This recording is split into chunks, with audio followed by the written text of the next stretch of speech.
Good morning everyone, I'm Auntie Kara, but this video is not for kids. This is another edition of book reviews for grown-ups who love fairy tales. Today we are going to be discussing Straight On Till Morning by Liz Braswell. It's a part of the Disney Twisted Tales series. This is my first Twisted Tale series book that I have read, other than just kind of flipping through and browsing a few at the comic book store and the graphic novels editions of them, that is.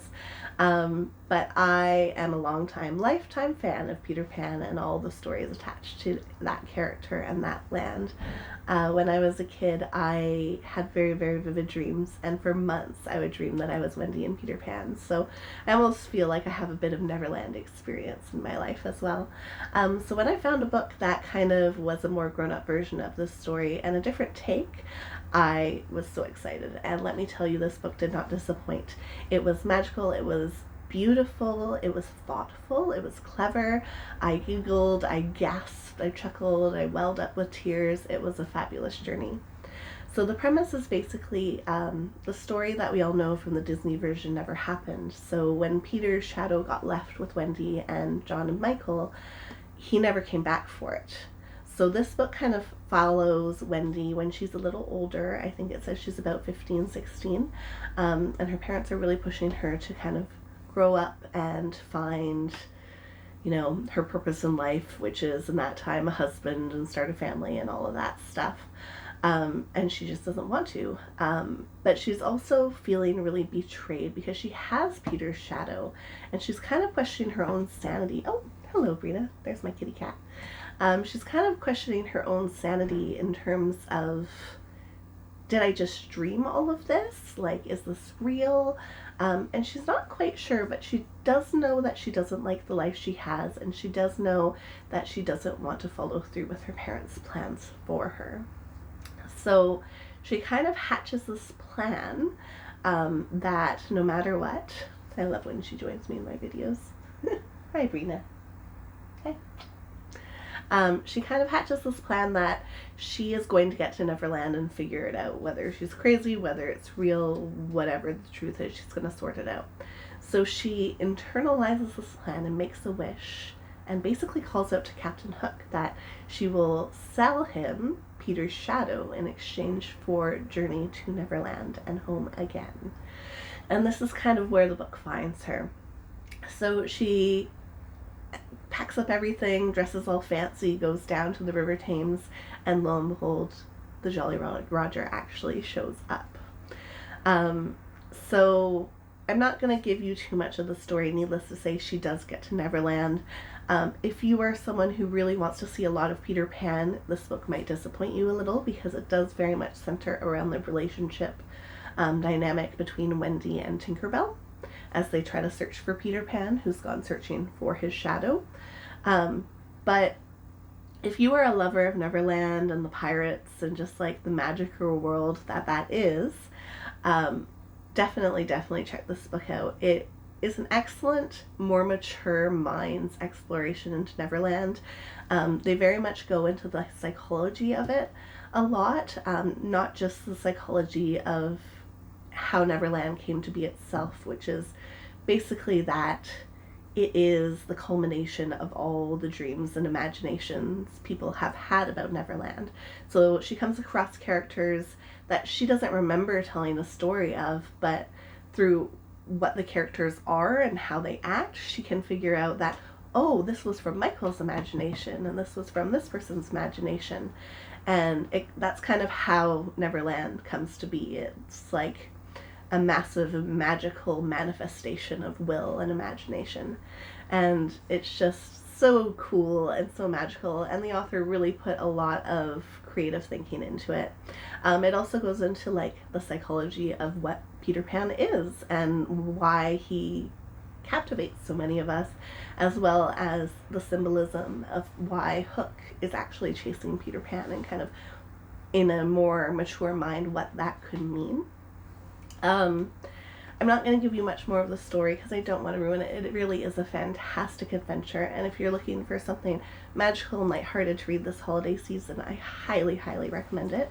I'm going to read to you a couple points just to give you a sense of the writing style and the magical world that Braswell creates. All right, the first one is from Wendy's perspective. Her shadow still kept her arms crossed and was now shaking her head as if to chastise. Then she flexed her hand and curled it into a menacing hook. Shadow puppets without the puppets. There was no doubt at all what she was trying to say. She was upset with what Wendy had done, selling Peter's shadow. There. Of course, Shadow Wendy was worried about Shadow Peter Pan. Here she was simply free to express it. He didn't want his shadow, Wendy muttered to herself, and her shadow for the 1000th time. She didn't believe it. She still didn't believe it. Wendy took a deep breath and straightened her shoulders. Whatever it was, she had already dealt with some of the results of her actions and would now see to righting the additional wrongs she had created as a result. She would go find Peter. She would save Neverland, and if he was angry with her for what she had done, well, she would deal with it and accept it as fair punishment for her actions. She hopped off the shipwreck and wandered toward the greenery at the edge of the cove, trying not to notice or hope that her shadow was coming along and behaving, trying to keep her eyes on the jungle ahead. A strange structure untangled itself out of the background like a hallucination, not part of the natural landscape. It was a funny-shaped, almost spherical green pod-like thing woven from living branches of trees and vines. A trellis of flowers hung down over the opening that served as a door. Wendy was so delighted tears sprang to her eyes. It was her imaginary house. They all had them. Michael wanted his to be like a ship with views of the sea. John had wanted to live like a nomad on the steeps, and Wendy had wanted something that was part of the natural world itself.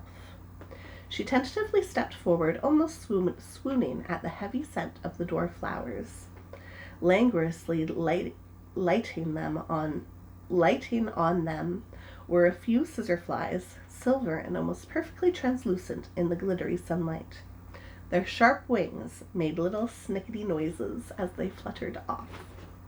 Her shadow made a few half-hearted attempts to drag back, pointing to the jungle, but Wendy ignored her, stepping into the hut. She was immediately knocked over by a mad barking thing that leapt at her from the darkness of her shelter. "Luna!" Wendy cried in joy. The wolf pup, which she had rescued in one of her earliest stories, stood triumphantly on her chest, drooling very visceral, very stinky dog spit into her face. "Oh, Luna, you're real!" Wendy hugged the gray and white pup as tightly as she could, and it didn't let out a single protest yelp. I would love a house like that. All right, this next one is a little shorter. It's just a little taste of who Captain Hook is in this world. "I thought you said my idea was a good one," Mr. Smee said, doubtfully from behind Hook. "I thought you was going to use the shadow like a sextant or compass or whatnot to find Peter." The captain stood ramrod straight at the wheel. His lower jaw jutted out. That was one thing you could certainly say about Captain Hook.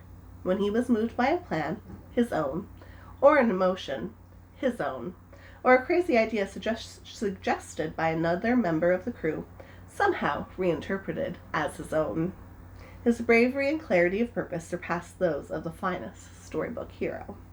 His antics might not have made a lot of sense to an outside observer, but he carried them through with the enthusiasm and fearlessness of a toddler who didn't know any better. All right, my friends, so that's a little taste of it. I really love this book. I would definitely give it like 9.5 out of 10. It was fabulous. Again, it is Straight On Till Morning by Liz Braswell. If you have read it or if you read it, please leave me a comment below. I love to hear what you thought. Thank you for watching. Don't forget to like and subscribe to see more.